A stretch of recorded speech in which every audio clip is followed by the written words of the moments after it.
y continuamos con el PowerPoint.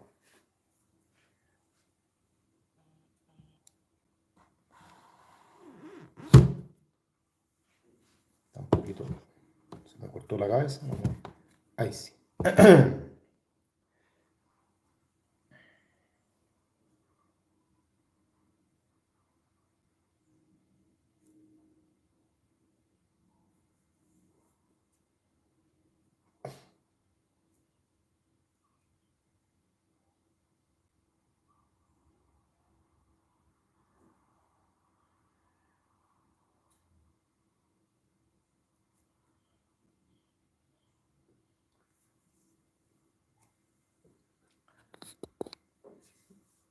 Ya, vamos a continuar más bien con lo que estábamos viendo.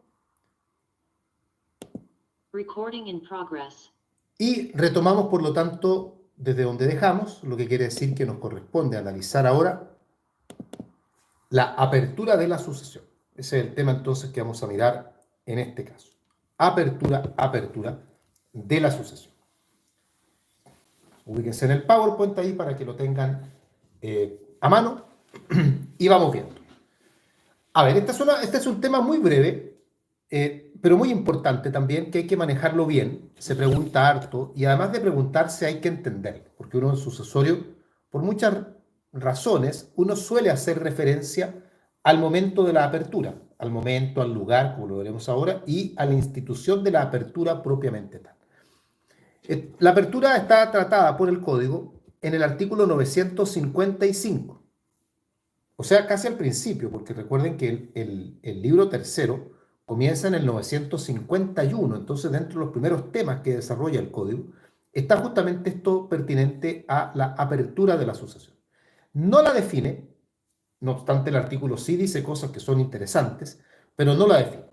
Entonces nosotros la vamos a definir con una definición que es bien estándar, ustedes pueden dar otra si quieren, que dice que la apertura de la sucesión es el hecho en virtud del cual el patrimonio o los bienes del causante pasan a sus sucesores.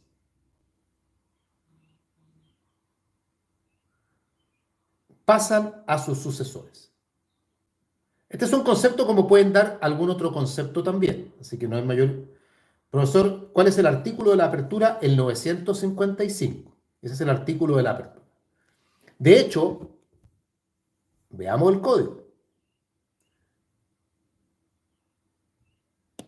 Veamos el código. A ver. Artículo 955, Código Civil. ¿Qué es lo que dice el artículo en cuestión? Aquí está.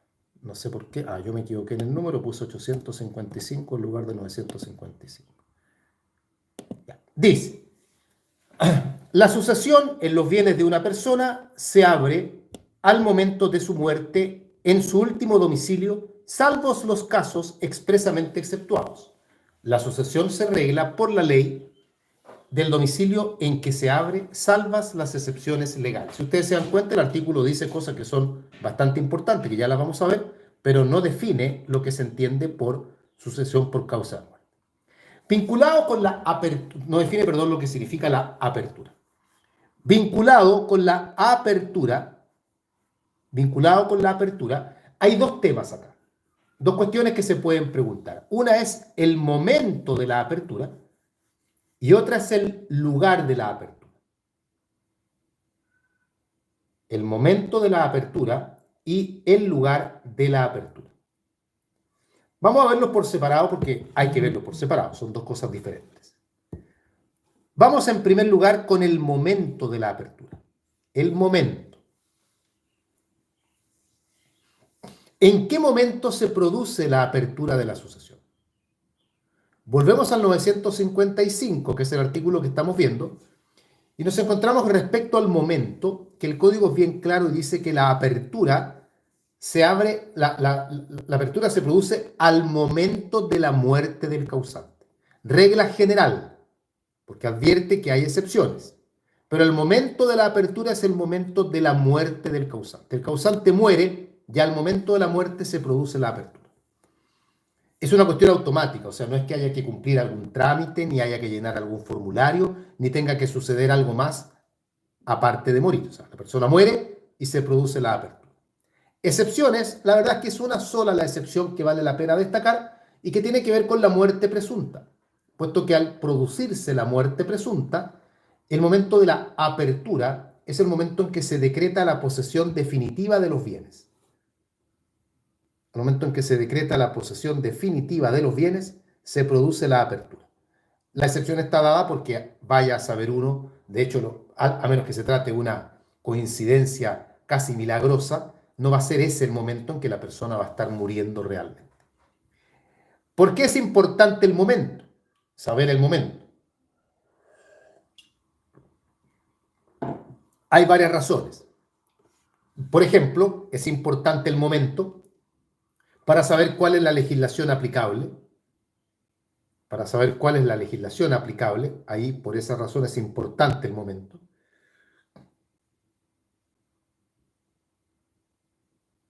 También es importante para saber si los asignatarios son capaces para suceder.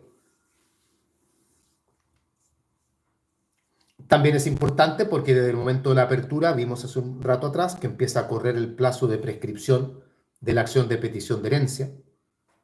O sea, es importante por diversas razones, no solamente por saber anecdóticamente cuándo ocurrió la apertura. Eso en cuanto al momento.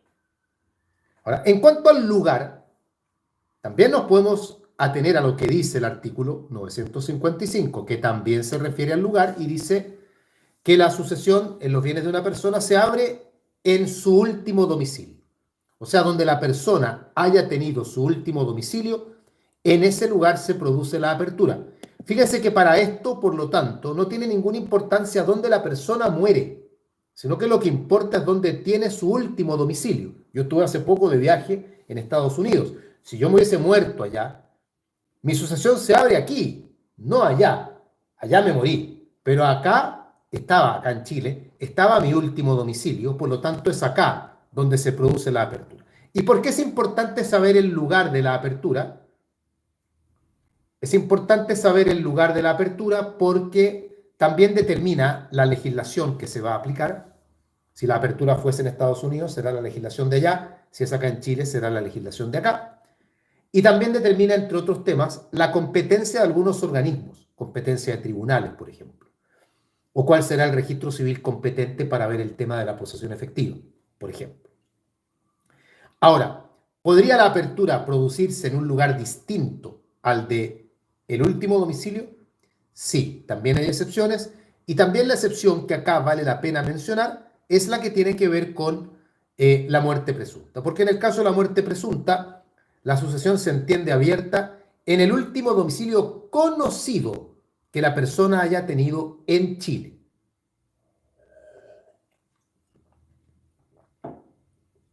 Que puede no ser su último domicilio de verdad y no olvidemos que la persona puede incluso estar viva, así que por eso lo consideramos como una excepción. Esto es entonces lo relativo a la apertura de la sucesión. ¿Dudas respecto a esto? ¿A la apertura? ¿Dudas, comentarios? ¿Algo que agregar? Sobre la apertura. Ya, si no hay dudas ni preguntas, continuamos entonces. Dejamos de lado la apertura, pasamos al tema siguiente, que es un tema que va muy de la mano con la apertura y que es la delación de las asignaciones. Delación, lo cual nos lleva al artículo 956, es decir, al artículo siguiente.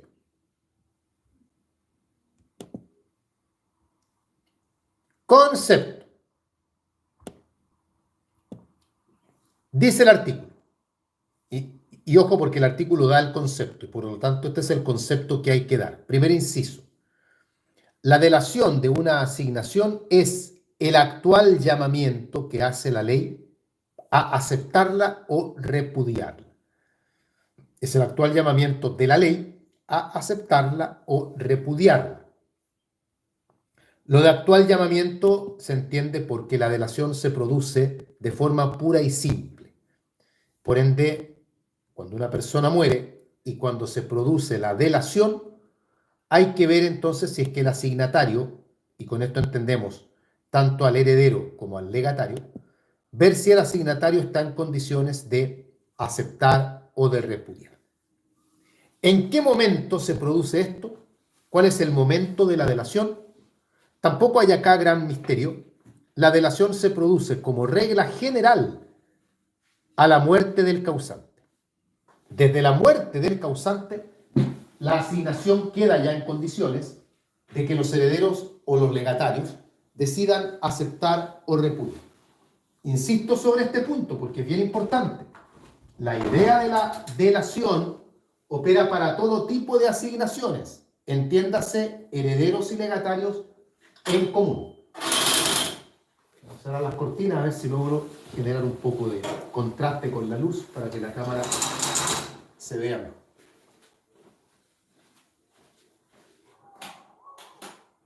Ya. Bien. Se ve igual. Ah, porque es la de allá la que tengo que cerrar. Espérense. Cerré la que no serví.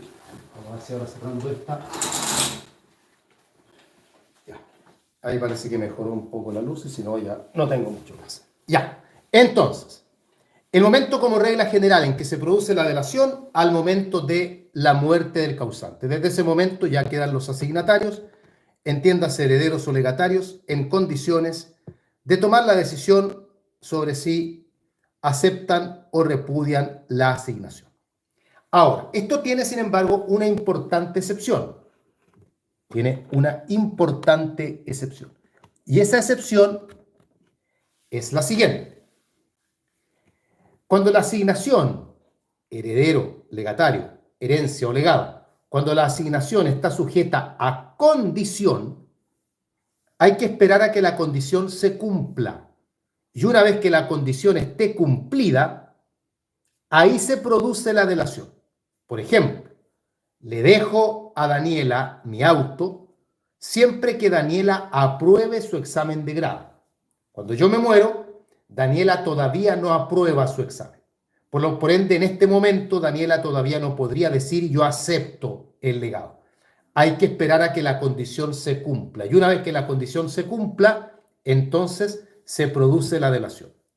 Pero cuidado, porque si la asignación está sujeta a condición, el asignatario lo que puede hacer es repudiarla antes de que la condición se cumpla.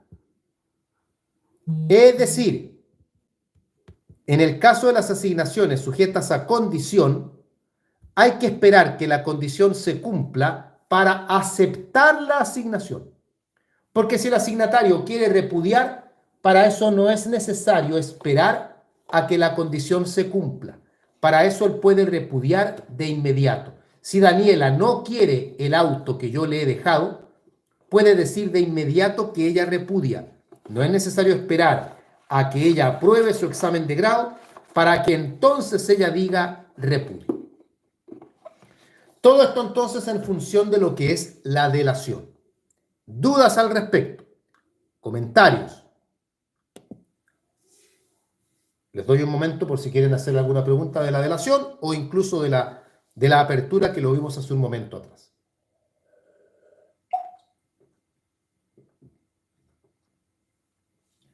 Veo a Raúl que está escribiendo. Vamos a esperarlo. Y la gente de Zoom, si tiene alguna pregunta, no olviden que pueden usar el chat de Zoom o si no también preguntar de viva voz.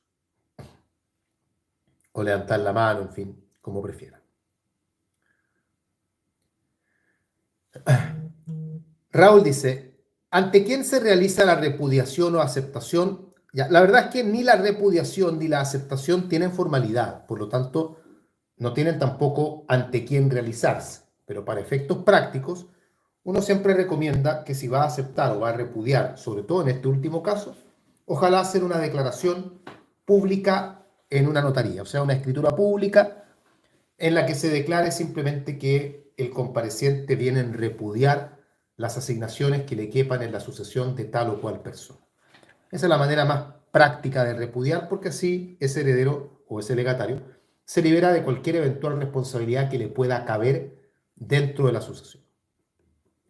Para aceptar también se podría hacer de la misma forma, pero si se va a aceptar, también se puede entender aceptación si se pide la posesión efectiva, por ejemplo. Entonces ahí no es necesario o no es tan necesario tener que hacer esta declaración ante una notaría como lo he propuesto previamente. Paulina está escribiendo, vamos a esperar que termine de escribir, a ver si hace alguna pregunta o algo que nos pueda servir para la clase. Paulina dice, ¿se inscribe la repudiación? No, no se inscribe. No tiene que quedar constancia en ningún lugar, pero es bueno que el heredero tenga el documento para que en caso de ser necesario la presente ante alguna autoridad o donde corresponda para hacer presente que él ha repudiado dicha asignación.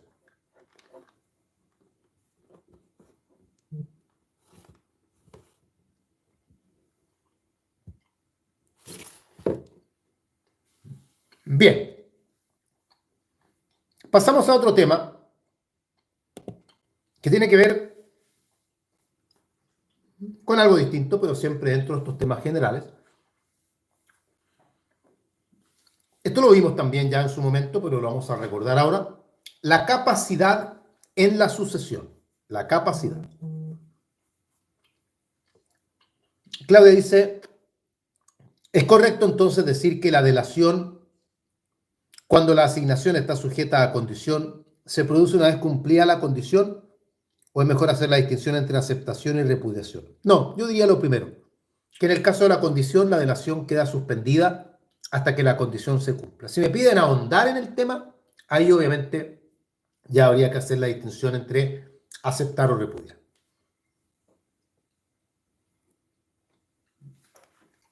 Bien.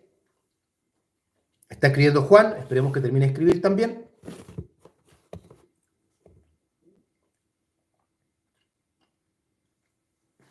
Y ahí pasamos al tema de la capacidad. Solo condición suspensiva, dice.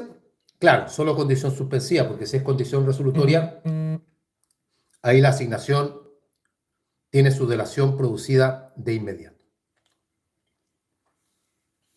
Bien, continuamos. Capacidad en la sucesión.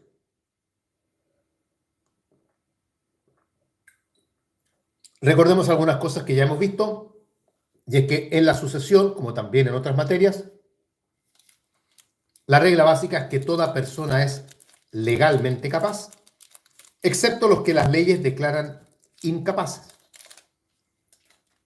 Y eso sucede acá también en la sucesión. La regla general es tener capacidad, pero hay personas incapaces para suceder. Y justamente en función de esto último, ¿quiénes son incapaces para suceder?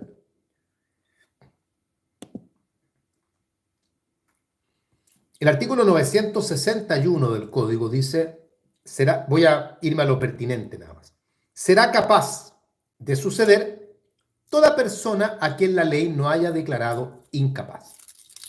Con esto reafirmamos nuestra idea de que tener capacidad es la regla general, y además de que es solamente el legislador quien puede calificar a una persona de incapaz. ¿Quiénes son los incapaces para suceder? Bueno, esto lo vimos ya. Igual lo voy a recordar y están en el PowerPoint. Para efectos didácticos, la doctrina académica, o sea, los profesores, dividen las incapacidades en dos. Por un lado, los incapaces absolutos para suceder, y por otro, los incapaces relativos. Los absolutos corresponden a aquellas personas que no pueden suceder a nadie, o sea, no tienen habilidad para suceder por causa de muerte a ninguna persona. Y son solamente dos, y esto ya lo habíamos hablado antes, los que no tienen existencia al momento de la apertura de la sucesión.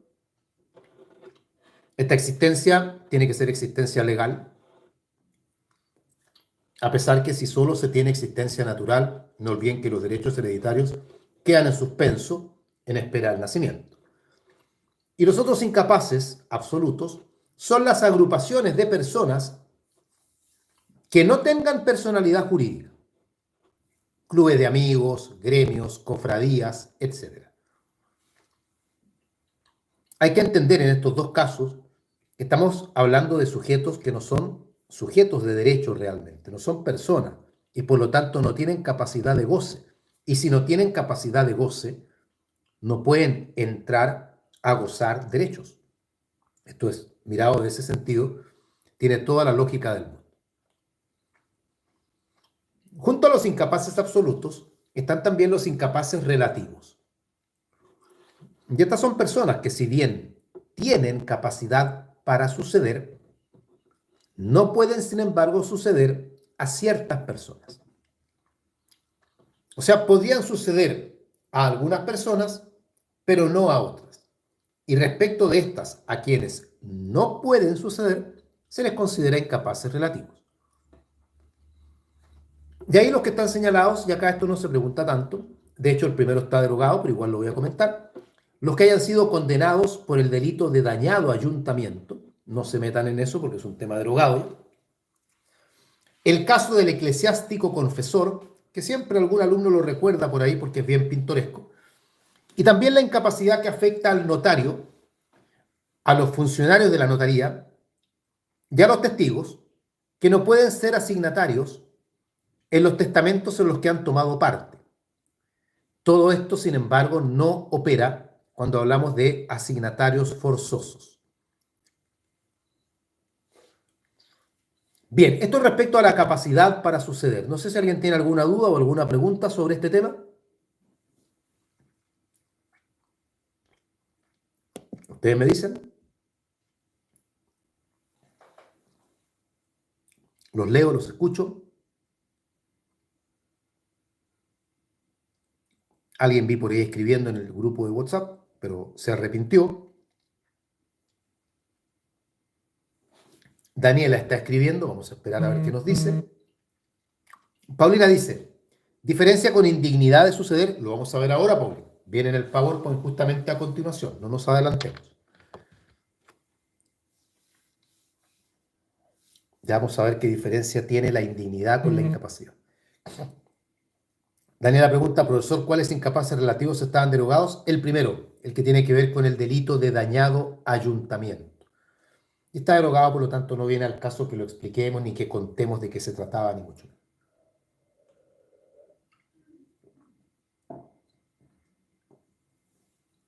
Bien, seguimos entonces. Así como para suceder hay que tener capacidad, también hay que cumplir otro requisito. Este requisito es tener dignidad, la dignidad para suceder.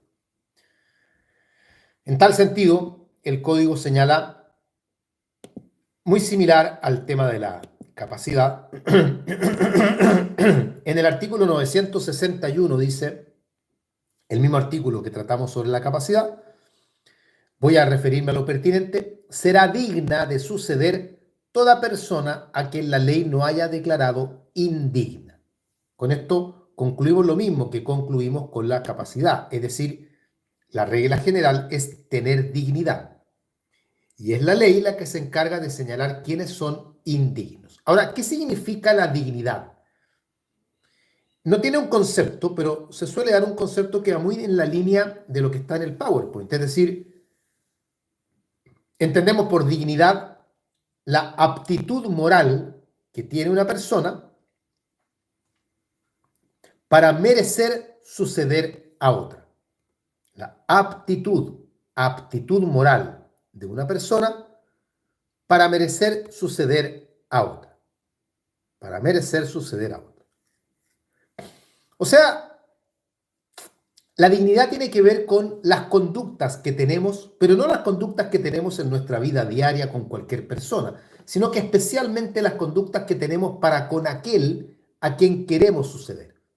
Si yo soy una persona malvada que trata mal a todo el mundo, pero he sido un 7 con Pedro, yo puedo suceder a Pedro, aunque yo en mi vida privada esté condenado por homicidio y a matar, da lo mismo. Pero para con Pedro yo siempre fui una persona leal, honesta, siempre tuve las mejores intenciones con Pedro. Es una cuestión personal, no tiene que ver, insisto, con la calidad de individuo que cada uno de nosotros tenemos, sino que una relación particular entre el sujeto que quiere suceder y el causante, y cómo ha sido entre ellos la relación. Y así la ley señala que hay personas que son indignas para suceder. Al decir que una persona es indigna, lo que estamos diciendo en el fondo, que hay personas que no merecen suceder a otras. Hay personas que no merecen suceder a otras. Y entre estas personas encontramos los casos de indignidad más importantes, que son los que están en el artículo 968. Pero no son las únicas indignidades, porque si ustedes tienen el código a la vista, verán que en los artículos siguientes aparecen otras indignidades también. Pero las del 968 son las más recordadas, las que más se podrían preguntar y las que yo les recomiendo que estudien. ¿Cuáles son? Y las vamos a leer rápidamente. El 968 está en el PowerPoint, o ustedes pueden buscar el artículo si quieren por ahí en sus códigos. Dice, son indignos para suceder al difunto como herederos o legatarios. 2 puntos. 1. El que ha cometido el crimen de homicidio en la persona del difunto o ha intervenido en este crimen por obra o consejo o la dejó perecer pudiendo salvarla. Creo que el número 1 no merece mayor explicación. Si usted mató al causante, si usted participó en el homicidio del causante, si usted lo dejó morir pudiendo salvarlo, con esas conductas usted se hizo indigno para suceder. 2. El que cometió atentado grave contra la vida, el honor o los bienes de la persona cuya sucesión se trata, o de su cónyuge, o de cualquiera de sus ascendientes o descendientes, con tal que dicho atentado se pruebe por sentencia ejecutoriada.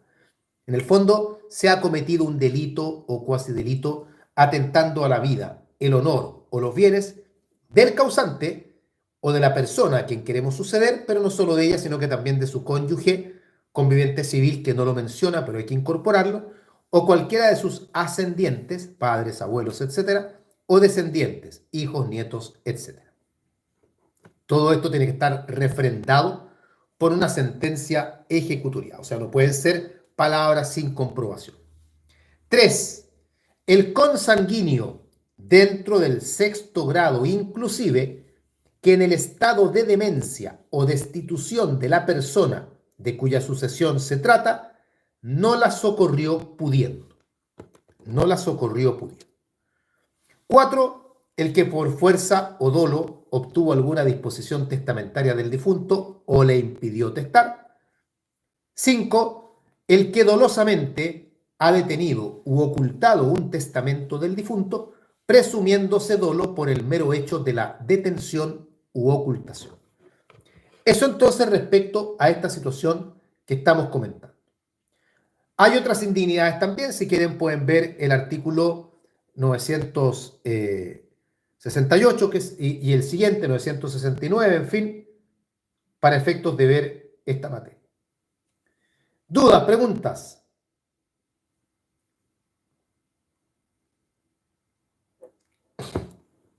¿Comentarios sobre esto?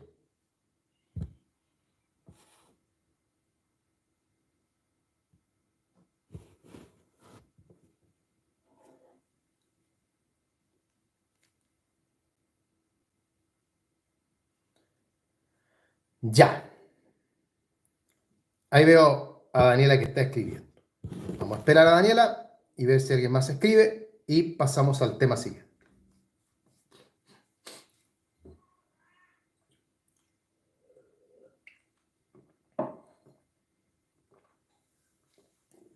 Todavía está escribiendo. La gente que está por Zoom hoy día ha estado bien quieta, no han preguntado nada.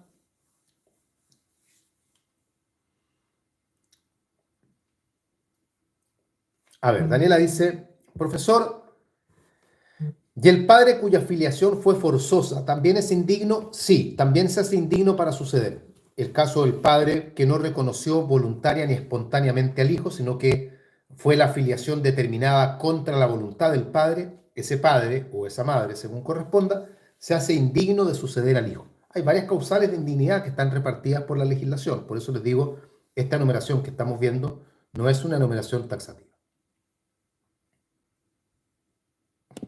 Bien. Dejamos de lado entonces el tema de la dignidad para suceder. Tenemos ya la incapacidad, tenemos también la indignidad.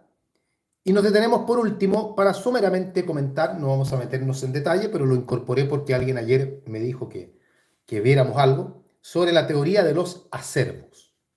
Los acervos en cuanto a la sucesión.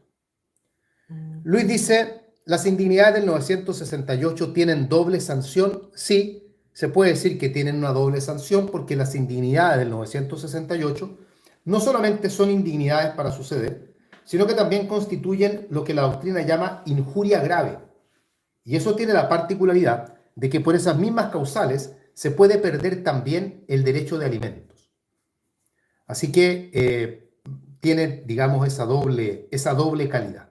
Se pierde el derecho de alimentos. Bien, a eso se refiere Luis cuando está preguntando por esta doble sanción. Así que si le llegan a preguntar por la doble sanción de las figuras contempladas en 1968, por ahí tendría que ir la respuesta. Bien, vamos a los acervos entonces. Acervo significa conjunto de bienes. No sé si alguna vez lo habíamos estudiado o no, o lo habíamos dicho, pero eso es, estoy confundido porque hace poco hice una clase, un taller sobre liquidación de la sociedad conyugal y ahí también hablé de acervos, así que probablemente por ahí viene el recuerdo. En la sucesión, vamos a encontrar tres acervos que van a estar siempre presentes. Y vamos a encontrar dos acervos que son eventuales.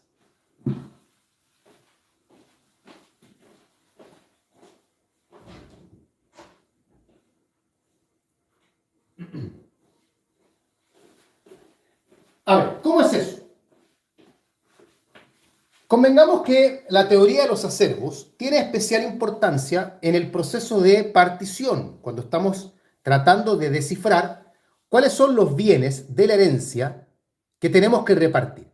Ahí es donde se hace especialmente interesante analizar esto que tiene que ver con los acervos. Dicho aquello, insisto, hay tres acervos que van a estar siempre presentes, que son el acervo común, llamado también acervo bruto, el acervo ilíquido y el acervo líquido. Esos tres acervos van a estar siempre presentes. Siempre presentes.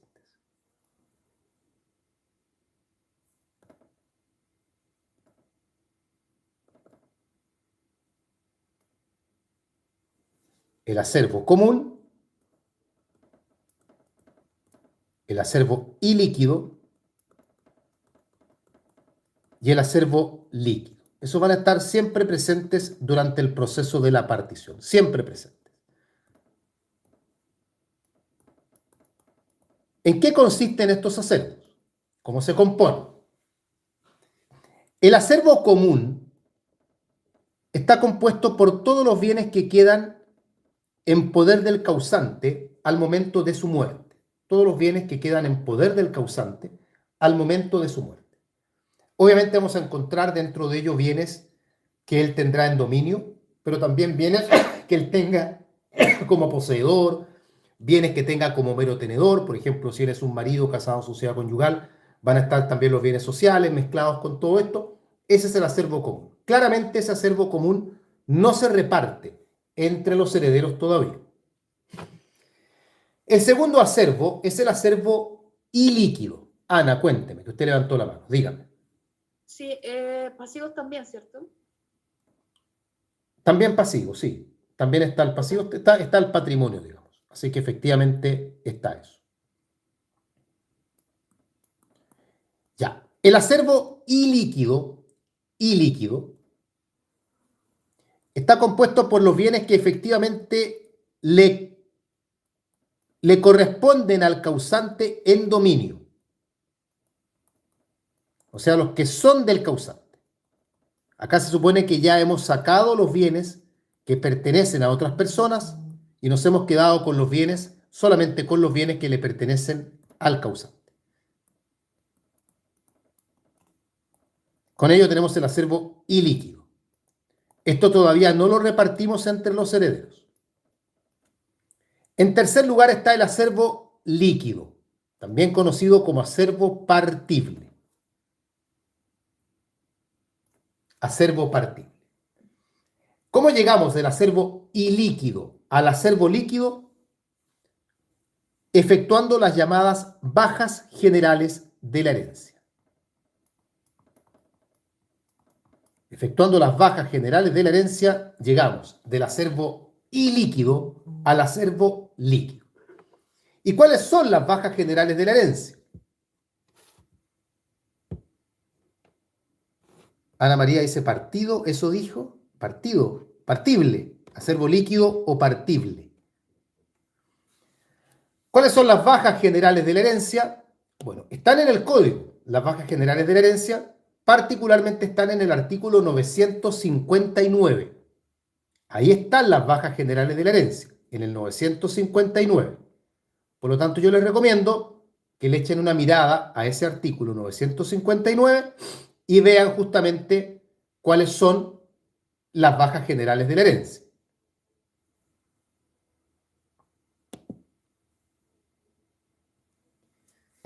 Bien, esos son los acervos que van a estar siempre presentes. Pero además de estos acervos, además, están también los llamados acervos imaginarios. Los acervos imaginarios. Los acervos imaginarios son eventuales, porque van a depender de que se den ciertos factores para estar presentes. Vamos con el primero de ellos, porque aquí el nombre es bien sencillo. Primer acervo imaginario, segundo acervo imaginario. No hay mucha creatividad acá. El primer acervo imaginario va a tener lugar cuando el causante haya hecho donaciones a legitimarios. Cuando el causante haya hecho donaciones a legitimarios. Habiendo hecho donaciones a legitimarios, se va a formar con ello el primer acervo imaginario. No vamos a hablar del cálculo porque ya les dije que el tema del cálculo no lo vamos a ver. El segundo acervo imaginario tiene lugar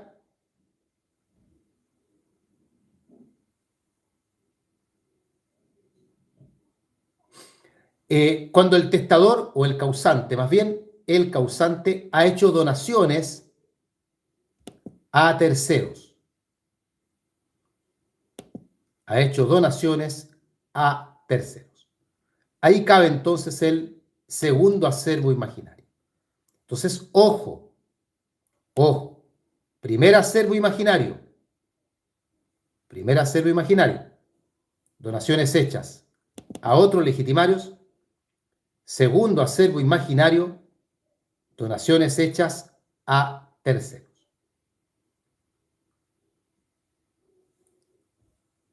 Bien, ¿dudas en esto?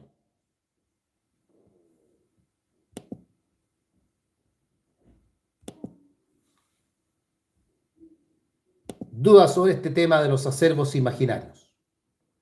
O de los acervos en general, no tienen que ser solamente los acervos imaginarios.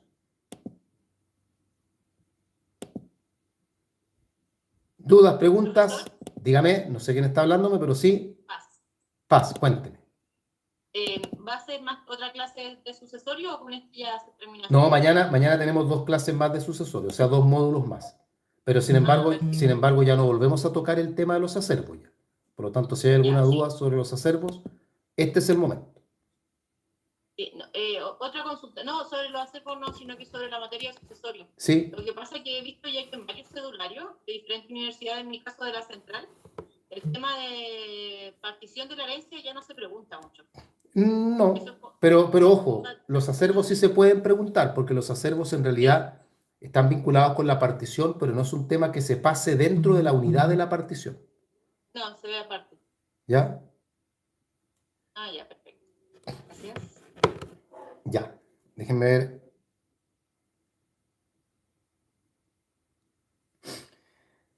Christopher dice, Luis dice primero, profesor, no tiene que ver con acervos, pero ¿cuál es la diferencia entre legítima rigorosa y legítima efectiva? Lo vamos a ver mañana, Luis, porque ese es un tema que es un poquito más engorroso de explicar así, sin tener un contexto de la materia todavía. Pero por lo pronto, si usted quiere una respuesta rápida, legítima rigorosa es aquella legítima que se paga sobre la mitad legitimaria. La legítima efectiva es la legítima rigorosa aumentada con la cuarta de mejoras o con la cuarta de libre disposición o con ambas. Juan Guillermo dice, ¿qué semejanzas tiene con la liquidación de la sociedad conyugal? No mucha, igual uno puede construir acervos en la sociedad conyugal y hay una idea central tal vez que uno podría copiar, pero son reglas diferentes, así que no es que haya tanta similitud. Christopher dice, profesor, referido a las bajas generales, ¿cómo se calcula el impuesto de la herencia? El impuesto que señala las bajas generales en el código no está vigente, porque no hay un impuesto que grave la totalidad de la masa hereditaria. Eso sí, lo que hay y ocupa ese lugar son impuestos que gravan bienes determinados. Daniela dice, profesor, no entendí entre el acervo ilíquido y el líquido. El ilíquido son todos los bienes que el causante tiene en dominio, pero sin haberse hecho todavía las bajas generales de la herencia. En el líquido, las bajas generales de la herencia ya están realizadas. O sea, la forma de pasar del ilíquido al líquido son las bajas generales de la herencia.